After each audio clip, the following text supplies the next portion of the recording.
They call me Bairo, or sometimes Kuraman. I am the desert wind that has forever blown over the sands and rocky deserts of this strange and wondrous land, once called Rajputana, now Rajasthan, the land of kings, of Maharajas, whom Rudyard Kipling thought God created so that mankind could have a spectacle of jewels and marble palaces. There is a place in this land to which I always return, an enchanted valley with a tranquil lake whose name flows like music on my breath. Pichola. It was 4 centuries ago. Weary of battle, a Maharana descended from the oldest ruling family in the world rode into this valley.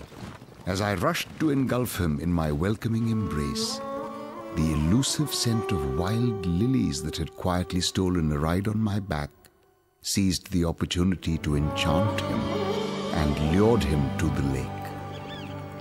The sight he saw before him convinced him to make this his home forever.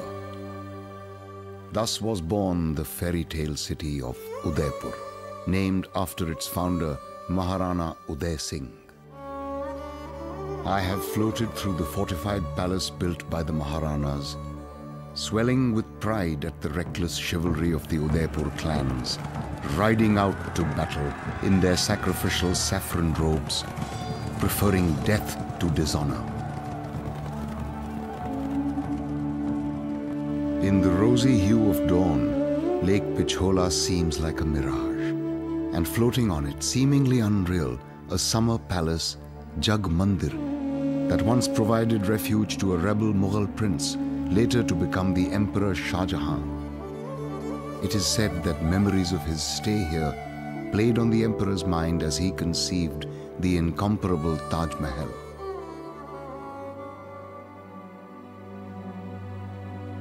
But the Jag Mandir was to inspire another wonder. Jag Nivas, one of the most breathtakingly beautiful palaces you will ever see. I like to call it the Lady of the Lake. Come, let me take you there.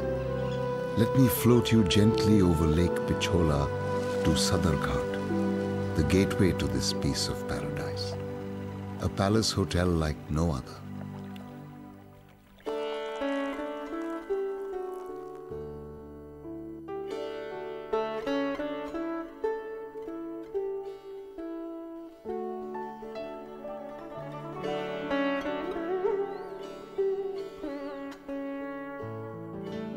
A famous 19th century English traveller, James Todd, marvelled at the royal indulgences he witnessed at the Lake Palace. Here they listened to the tales of the bard and slept off their noonday opiate amidst the cool breezes of the lake, wafting delicious odours from the myriads of lotus flowers. And as the fumes of the potion evaporated, they opened their eyes on a landscape to which not even its inspirations could frame an equal.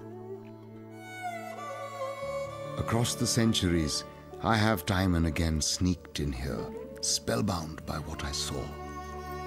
Sometimes following the soft laughter of young women from the royal zanana, as they indulged themselves in the art of shringar, or self-adornment.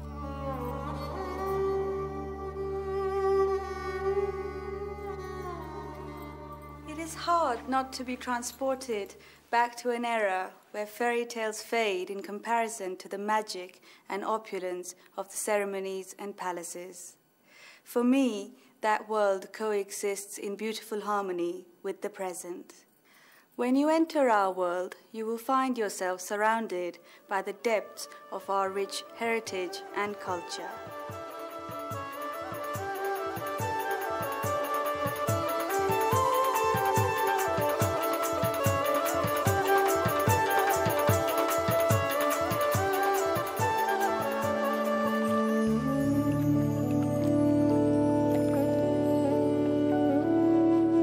As I glide through these gracious courtyards, time stands still, and memories haunt me. I forget the number of times I have been mischievously lured by a whiff of exquisite perfume, drawn irresistibly all the way to the royal spa.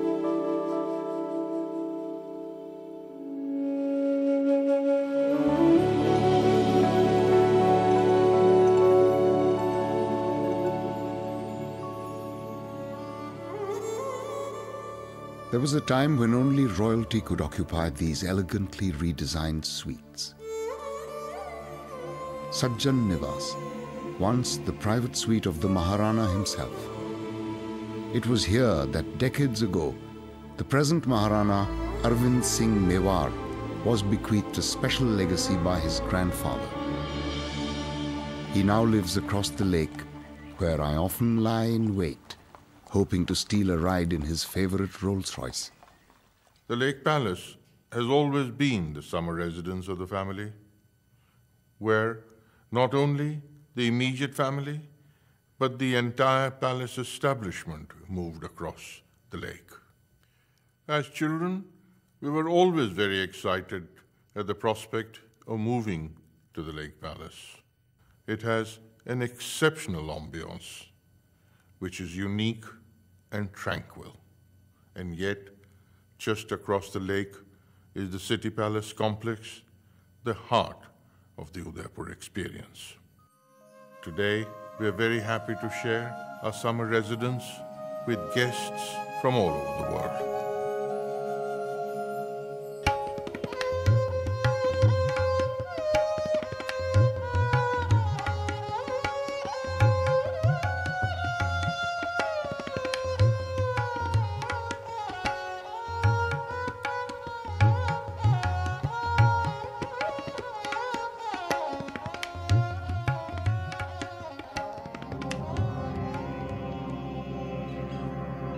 Though time has passed, I realize with a sigh of relief that it has also stood still here.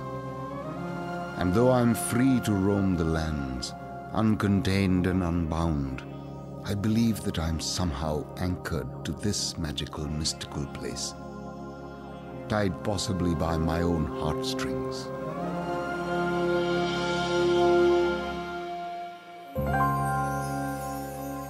But there is another place across the rocky plains to which I am also irresistibly drawn, the fabled pink city of Jaipur. Here you may listen in her own words to the story of a fairy tale princess and her true love and the fabulous palace in which they lived. It was the summer of 1933. I was there when he arrived in England with his triumphant Jaipur polo team. The local newspapers couldn't have enough of him. The young man who has everything is in London now. He possesses a fortune of £100 million, a £10 million palace, a room full of glittering gems, and 600,000 faithful subjects. Champion polo player of all India, he can ride a horse like a Cossack. And he has brought a team of princes together with 40 of the world's finest polo ponies to match their skill against England's crack performers. A secret courtship blossomed between us, and just before I left for finishing school in Switzerland, Jay took me for a drive around Hyde Park and proposed to me. As the Second World War raged in Europe,